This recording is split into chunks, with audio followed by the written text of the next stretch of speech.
The office party was the same old scene, stale canopies and half-hearted conversations about spreadsheets. That was until I saw him, a spark of green eyes and a smirk that lit up the dim room. It was Steve, my husband's best friend. We'd always gotten along, but there was an energy in the air that night, something different. "Bored out of your mind?" he asked, sliding next to me at the makeshift bar. Before I could answer, I was already smiling, a genuine smile I hadn't felt in a while. Turns out, ditching work talk for inside jokes and playful banter was way more fun than I realized. We laughed about my workaholic husband, and, yeah, maybe the wine helped my fingers linger a bit too long when he touched my arm. Walking home, that familiar pang of guilt hit me. I always felt a little bad when I craved a spark that my marriage sometimes lacked. Still, that buzz under my skin wouldn't fade away. It wasn't helped by the unexpected ping on my phone. "Steve, sending a funny photo from the party." My reply was way too quick, way too flirty. I snuck into bed beside my husband, already snoring softly. He wouldn't have noticed my barely suppressed excitement, but the truth was, I didn't want him to. The next morning, my phone buzzed again. Hiding that smile was harder than it should have been, and even harder to ignore the thrill of starting a dangerous game. I wasn't stupid, I knew better, but suddenly work wasn't the same. It was like everyone knew, the air thick with unspoken tension. Even Ben, the awkward guy from accounting, kept giving me these weird looks. Was I imagining things, or was there something hungry behind that stare? The office break room was never my favorite place, but lately, it felt downright hostile. Whispered conversations cut short the moment I walked in. A pointed look between Ben and Steve set off alarm bells. Did they know? Know what, exactly, I wasn't sure, but that knot of guilt and fear was squeezing tighter in my chest. It started as a harmless excuse, just needing coffee during that afternoon slump. Then it became a routine, a daily escape with Ben to the dingy cafe down the street.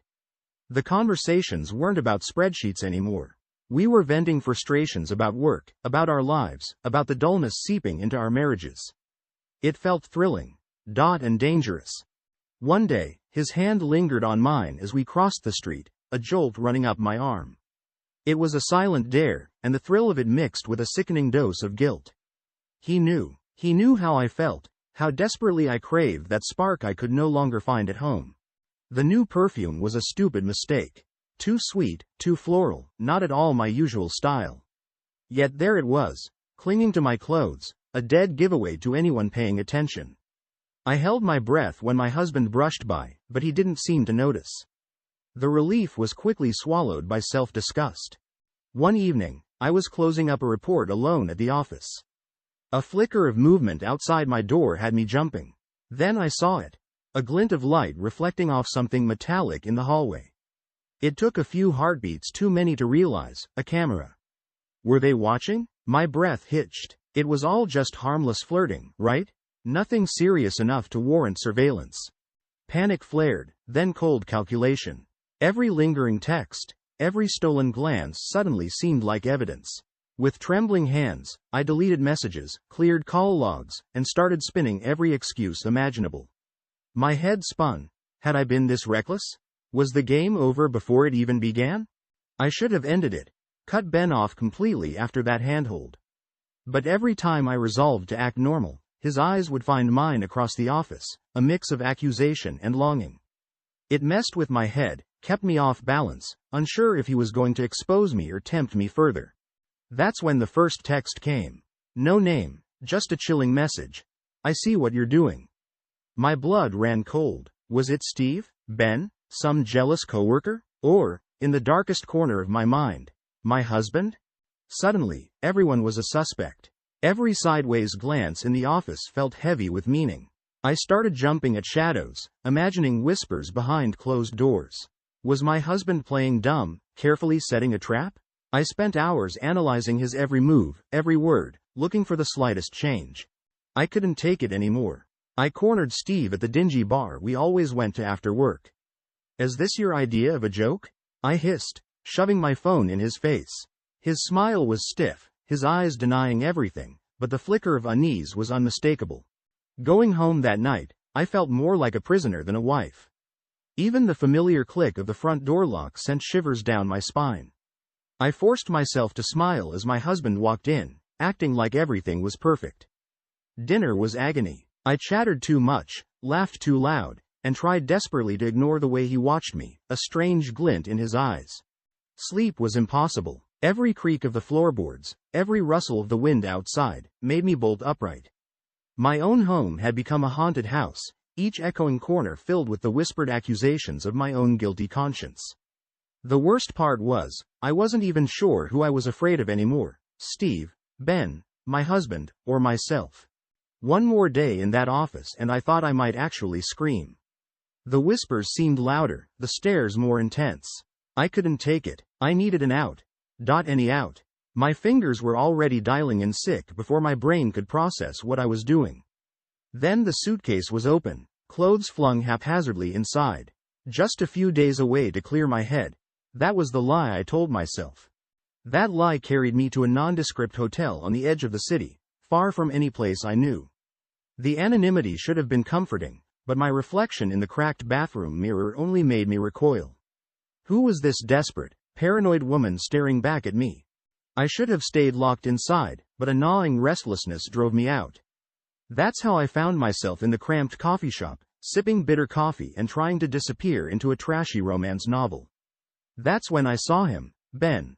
My heart lurched. Was this a coincidence, or something far more sinister? Our eyes met, and any thought of escape went out the window. It was like all that fear and tension twisted into a desperate need. We ended up in one of those cheap motels on the edge of town, the kind with curtains that never fully close. There, amidst the stained sheets and flickering neon sign, all my inhibitions vanished. We confessed everything: our miserable marriages, the spark we'd both been missing, the thrill of something so reckless. A boundary wasn't just crossed, it was obliterated. His hands were on me, and for those stolen hours, the guilt, the fear, they melted away. It all came crashing down when I saw her, a woman from Ben's office, staring at us with wide, horrified eyes. In that split second, everything changed. I bolted out of the room, Ben scrambling behind me. Out on the street, every face looked accusatory, every car seemed ready to follow. I never went back to the office, never went home. That reckless weekend turned into a blur of anonymous towns and sleepless nights on grimy bus seats. The thrilling escape had become a nightmare, and there was no turning back. The phantom buzz became my constant companion. Every ring jangled my nerves, every unread text filled me with dread. The messages were twisted games, cryptic riddles, ominous warnings, a promise that I wasn't safe anywhere. The worst part was, I wasn't even sure who my tormentor was anymore. Going home was a calculated risk. My husband was there, his hurt masked by a stony silence that was worse than any shouting. He didn't have to ask, he knew something was terribly wrong. His eyes followed me as I moved through the rooms, a predator assessing injured prey. The lies were getting harder to keep straight. Every stumble, every slip of the tongue, tightened the suspicion in his eyes. We circled each other like wary animals, the once comfortable silence now crackling with unspoken accusations. Sleep became the enemy. Nightmares jolted me awake, sweat-soaked and trembling. Then came the obsessive search. I tore the house apart, convinced hidden cameras were still lurking. Floorboards were pried up, air vents examined with a flashlight. The more I searched, the crazier I must have looked, even to myself. Everyone was a suspect. Steve, for starting this mess. Ben, who either betrayed me or was in on some sick game. I even began questioning coworkers, analyzing past slights and petty office squabbles with frantic paranoia. The worst part was the isolation. I couldn't confide in anyone, not with this toxic mix of shame and fear swirling inside me. Old friends' messages went unanswered. Their concerned voices felt like a world away.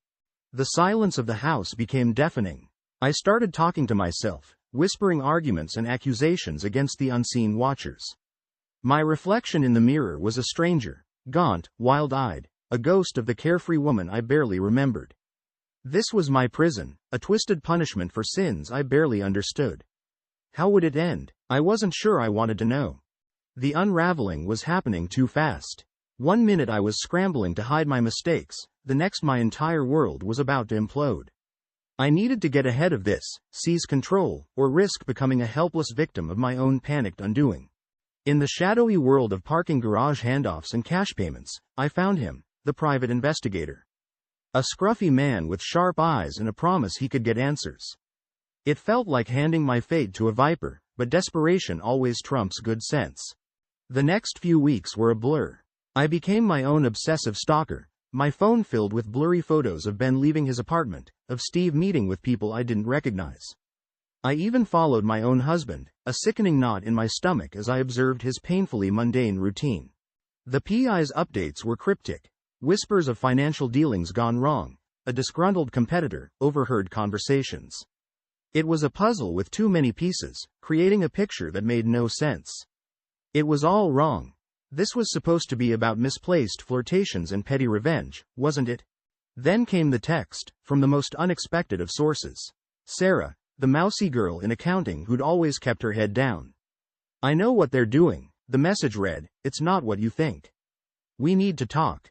Meeting her in a dingy cafe near the office felt like a scene from a bad spy movie. Turns out, quiet Sarah had eyes everywhere. Office gossip wasn't just about who was sleeping with who, it was about financial schemes, hidden partnerships, and grudges far older and more dangerous than I'd ever imagined. Bit by bit, the truth began to leak out. It wasn't about me, not really. I was just the perfect pawn. A disgruntled wife in a disintegrating marriage, easy to manipulate and exploit. They wanted to destroy my husband, to ruin his business, and I had blithely walked right into their trap. The realization hit me with the force of a physical blow. It was the final, cruel twist. My own reckless desires had made me an accomplice to my own downfall. A strange sort of calmness washed over me once the sickening truth became clear. I wasn't just a victim. I was a weapon, expertly wielded against my own life. That realization sparked something cold and calculating inside me. It was time to turn the tables on this twisted game. With meticulous care, I crafted the bait. A carefully worded text, a hint about meeting with my blackmailer to pay them off. Just a touch of desperation, of a woman terrified and broken, but willing to do anything to keep her secrets safe. Of course, I knew there was no blackmailer, only my puppet masters. My performance in front of my husband deserved an Oscar. Tears, choked sobs, a crumbling facade of helpless terror. He might have seen through the act before, but this time he was blinded by something else, a primal, protective fury. Every word I uttered was designed to stoke that anger, to present myself as a victim manipulated by an unseen predator. His reaction was chillingly predictable. He was ready for a fight. The secluded spot I'd chosen, an abandoned warehouse overlooking the city, wasn't for a rendezvous with a blackmailer. It was an ambush. My husband, fueled by blind rage, lay in wait. When the figure finally emerged from the shadows, my gasp of fear was genuine. It wasn't some unknown enemy, but Steve, his eyes glittering with a mix of triumph and a warped, obsessive hunger. For a heart-stopping second, I thought the plan had backfired. Then my husband stepped out, the confrontation inevitable. The accusations, the denials. It was almost a distraction from the true horror blooming in my own chest. Steve had never just wanted to expose a cheater. His desire was far deeper, far more twisted. He wanted to possess, to claim everything my husband had for his own. And I'd been his weapon of choice. The warehouse floor was slick with rainwater, reflecting the flashing blue and red of police lights. Steve was gone, hauled away babbling some half-baked excuse I couldn't even stomach.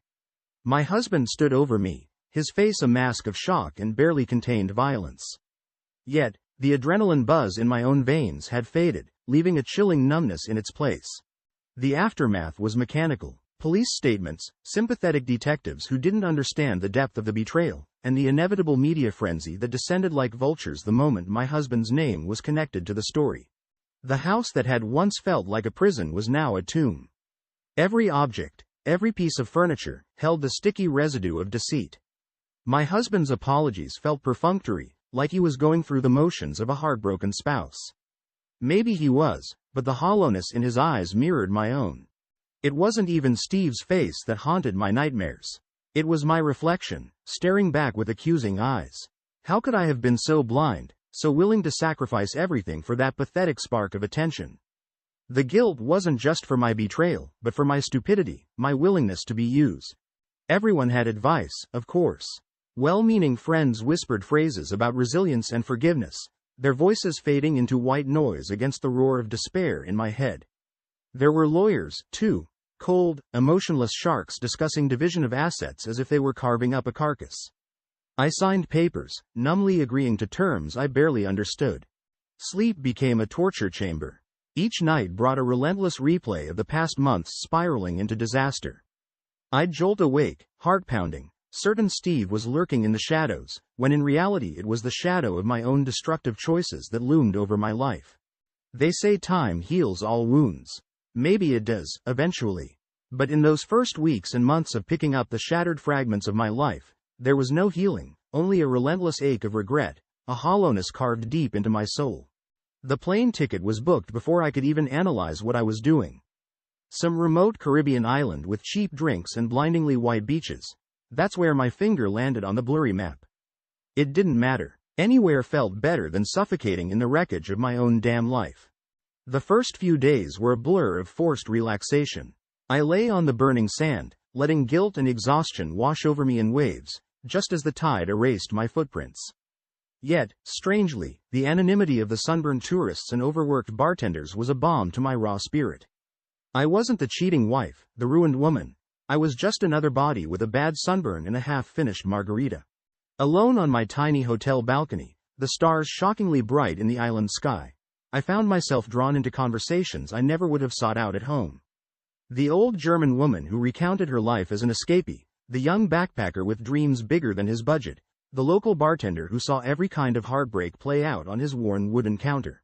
An internal battle raged. Was this cowardly? Escaping my problems instead of facing them head-on? Yet, with each story I heard, each fleeting connection formed over cheap rum, a tiny spark of something flickered within me. Was it hope, or just the desperate delusion of the self-destructive? The news from home trickled in like a bad signal on a fading radio. Texts filled with legalese about the divorce, an email notification that the house had sold. With each update, it was like the ghost of my old life was finally being exorcised, painfully but necessarily. Then came the call I didn't expect.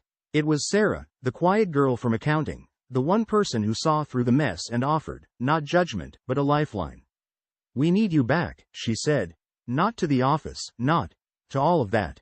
But there's this project, Women Helping Women, and I thought of you." The offer dangled in the air, an escape hatch, but one that led into the unknown. It wasn't about a husband anymore, or a job, or any external definition of who I was supposed to be. The only question left was terrifyingly simple. What the hell was I going to do with the rest of my life? The return flight was booked. But there would be no grand reunions, no tearful recriminations. A tiny apartment with just enough room for me. A job that was barely a job, more like a step into a vast and terrifying new world. It wasn't a solution, it was barely a start. Yet, standing on the cracked concrete of my balcony, a pot of scraggly flowers my sole possession, something shifted inside me. The ending of this story was unwritten, and for the first time in a long, long time, it felt like I was the one holding